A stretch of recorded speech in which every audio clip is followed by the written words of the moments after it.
This is Brendan Allen with Comiccon.com. Today we're going to be talking with David Hazan, the winner of Mad Cave Studios 2019 Talent Search and writer of Nottingham in March 2021 of this year for Mad Cave Studios. So this is the first book that you worked on?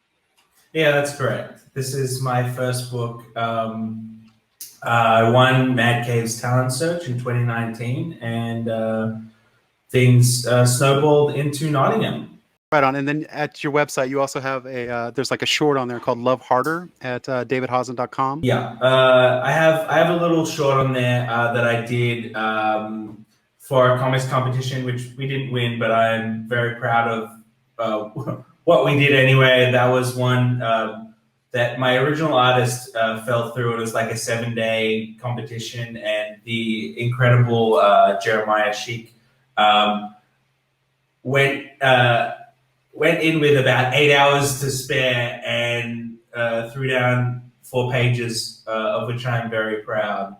4 pages of 9-panel grids in like 8 hours is phenomenal. And that little short is sort of my feelings about the intersection of race and also the bury your gays trope in kind of like one 4-page little story.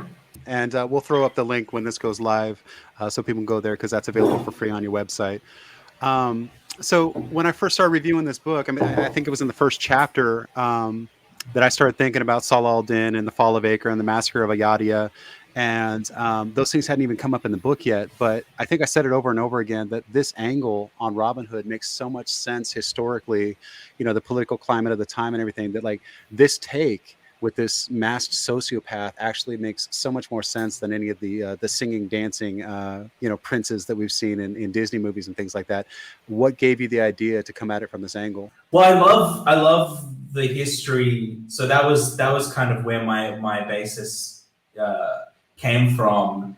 And when Mad Cave sort of asked me to pitch the memoir, I was insistent on not doing something that was kind of very standard, either like a pulpy or like a modern noir. I was just disinterested in that. I think the market is oversaturated, and I wanted the book to really stand out. So I was like, okay, well, how do I do a medieval noir, and what is the appropriate setting for a medieval noir? And the parallels between the birth of the noir genre coming out of World War II and the Crusades kind of spoke to me, and there was just this like, I guess, thematic and social structural overlap between sort of the end of the Third Crusade and its aftermath and the end of World War II and its aftermath. So I as soon as I landed on that, I was like, well, what if it's a Robin Hood story? And everything kind of came from that parallel, really. Well, and I love, you know, I'm a history nerd, and I love just how accurate it is. When that came up in, I think it was the second chapter, some of the background between the sheriff and Robin and things that were happening that they both had to experience, just the PTSD and mental health, and what we do with our soldiers after war. There's themes in there that just speak so strongly and so accurately. It's a really, really great take. Thank you. And if you love the history, you will be excited about where we go with this next. There is a second arc coming. Can you tip your hat a little bit about that, or? So we officially announced the second arc during Mad Cave's Showcase 3.0. And if you follow the history, the majority of the plot will happen in 1193, and if you follow the history, you'll know that something big happens to Richard the Lionheart in 1193, and we're going to play a lot with that. And a lot of the plot takes place outside of Nottingham and maybe even outside of England. So I'm pretty sure that I'll be Googling later to make sure I know what you're talking about. I have an idea, but I don't want to ask you right now and have you be like, oh, I can't say either way. So let's talk about Shane Connery Volk. The art in the book. It took me a minute, to be honest, it took me a minute to come around to, but then as I got further into the book, it made so much more sense because there's so much emotion that he was able to bring out with his like it's a slightly caricatured but kind of a macabre take on emotion and facial structure and cues and things that are going on there. What was it like working with Shane? Shane is a delight to work with, and his art style is not what I would have picked, and it's also like um, he's got a very like 90s kind of jock sort of vibe to him, and it's not what I would have originally picked. But as soon as I saw the take he was going for, you know, I knew that I had someone who was as invested in making this book a success as I was. And, you know, it felt like a true collaboration rather than just, you know, sometimes in a work for hire scenario, you write the script and then, you know, the writer becomes more of a creative dictator. But I think it was really, it became a true organic partnership. And Shane really has a talent for storytelling, and I can't wait for people to see what he's doing now, because I'm looking at these pages coming going, wow, every single time. When I think that's what made me come around. It was just like, you know, you said it's not the style that you would have chosen, and that was my initial thought. I was like, wow, you know, I would have picked a different kind of style for this. But then as you get further into it and things start happening, just how much expression he's able to get with that style that I don't think would quite come across. I mean, now I can't separate him from the work because it just feels like everything came together so well between the art and the script that it's just he's married to it now. Yeah. And I think that like those are the best really comics collaborations, is when you can't, you know, it's such a, Shane has such a stylized take, but you can't separate the work from, you know, from his take now. There's, you know, if someone else came in and did the book, it just would not be the same thing, and it probably would be a lesser thing. So, well, you know, and I think that's happened. Like with 30 Days a Night, I think they did a new one with the same script, but it was a different artist or something like that, and it wasn't the same book. It wasn't even close. Because you've seen the art for so long, and it was so effective in the first place that bringing in a different artist to do it was just like, why? You know, what's going on here? Yeah, absolutely. And Shane also is just so committed to the story. And when you see Grim Tales come out from Mad Cave, you'll see how hard he works and how much, like, I when I saw, you know, the art for issues 4 and 5, I was like, this is amazing. But he's just like keeps stepping up his game. I'm like, how do you do this? Like, I feel like now I'm trying to keep up with him, and like that's a daunting prospect. That sounds a little backwards than what usually is happening. Is everybody's usually waiting for the writer to get the stuff done and then trying to catch up, right? No, I'm trying to keep up just with the amount he keeps escalating his level of talent. You know, he just is so committed to like upping the game that I don't know I don't know how to keep up. Now, so I mean, you keep bringing up the second arc, which we obviously we can't show any pictures from or talk too much about.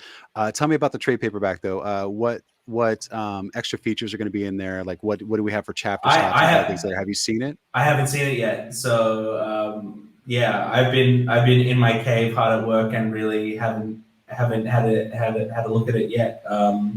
But yeah, it collects the first 5 issues. That's about the subtitle of what I know. Okay, so the book is wrapped up. I don't want to talk too much about the later chapters either, because for the people who haven't read it, I highly recommend that you go out and get this book. It's a really, really, really great take on the classic Robin Hood. I said, and I think you guys use this as a pull quote on your website, that Nottingham challenges idol worship and the long-held practice of canonizing atrocious human beings in stories and song. It's a really, really great book. I enjoyed every chapter of it, and I actually didn't do a review. I did a review of every chapter except chapter 5, because I just knew if I started getting into it, start talking about it, I was going to spoil some things that were happening in it. So I passed on chapter 5, knowing that I'm going to write up the trade paperback. But if anybody hasn't read it, I highly recommend you go out and get it. The trade paperback drops on, was it September 22nd of this year, and you're working on the second arc. That's news that I just got for the first time. That's fantastic. Do you have any plans outside of Nottingham that are coming up? Not much I can talk about. I got another book with Mad Cave that I'm also sort of furiously working on, pitching some things, waiting to hear back. This is the question that I think as a new creator you always dread, because you're like, it's either things I can't talk about or things that I'm waiting for an answer on. So, but yeah, there is stuff in the works. I'm talking to some pretty cool people at some cool publishers. So yeah, I'm excited, but you'll have to, I guess, keep your ear to the ground. The best place to do that is by following me on Twitter. When I can talk about things, I usually talk about them a lot, maybe too much, but that's part of comics as well. So you can follow me at David T Hazan to find out what I'm doing next, or my website at davidhazan.com. Okay. And then last question, conventions are starting to kick back up here, and it's kind of iffy whether they're going to stay open or not because of obviously COVID-19 and the spikes and things that are happening. Do you have plans to come stateside? Are you doing conventions down there? Signings, anything coming up? Look, I wish. There were plans, and now we've had a couple of pretty big outbreaks. So I think most of those plans have been sort of nixed in terms of stuff going on here in Australia. As for coming stateside, still not allowed to leave the country, so it's very difficult. I would absolutely love to, and I'm getting all the con FOMO already. You know, everybody's talking about New York, and I'm like, I wish, but at the moment, if you want to leave the country, you have to commit to leaving the country for 3 months or more. There's no guarantee that you'll be able to get back after that. So it's pretty iffy on that at the moment. I would really love to. My first convention was supposed to be at Emerald City just as the pandemic started, and a couple of weeks before I had to cancel that trip, and the con ended up getting canceled. I was like, why didn't I just book Chicago instead? Why, like, but that's just the way things happened, and we just have to embrace the new normal. So there's a whole like side of your new career in comics that has been put on hold because of the pandemic. Like, there's so many things that should have happened last year or 18 months ago or whatever for you, your first conventions and different things that are happening. Yeah, absolutely. It's just, I got to count myself lucky that I'm in a place where I can, things are mostly normal apart from, lockdowns. I get to, pretty much have a normal life, and I'm fully vaccinated. So I can't really complain about that, and so many people have been so deeply affected in comics, especially by, COVID and its consequences, that I would say, considering the success that we've had with Nottingham, I'm one of the lucky ones. And I have to thank all of the fans for supporting this book throughout a time that they may not have had a lot of money to spend on books. So thank you very much. that's my that's my reaction to all of this. Is thank you very much for supporting Nottingham at a time when it was very easy not to. Right on. I think that's about all the time that we have. Again, we're here with David Hazan, talking about his book from Mad Cave Studios Nottingham. The trade paperback drops on September 22nd, 2021. And I can't recommend enough that you go out and buy this book. It is an absolutely fantastic take on Robin Hood. It's great period noir. There's horror elements to it. It's a fantastic book. So thank you very much, David, for your time. And go buy his book, ladies and Thank gentlemen. you Buy very this much book. for having me.